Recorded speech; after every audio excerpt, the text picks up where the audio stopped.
Priešinsis žmonės ten susirinkę ar ne, vis tiek tas įsakymas bus įvykdytas. Ir yra šitos objektuose žmonių, kurie pasiryžę įvykdyti savo pareigą, yra ginkluoti.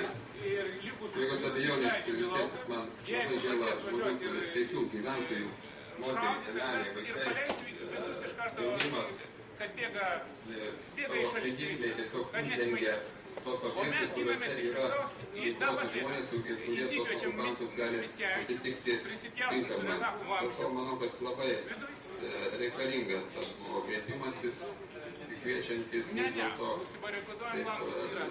dalį žmonių šią naktį pailsėti,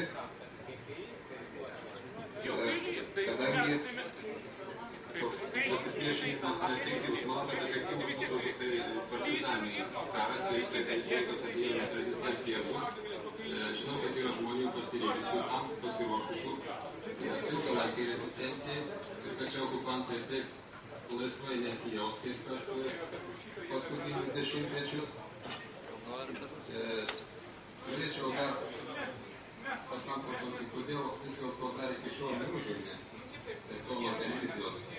Aš vis tik toks žiaurus, ir tada vis dėlto gali prasidėti šitie įvykiai visoje imperijoje. Manau, kad antras smūgis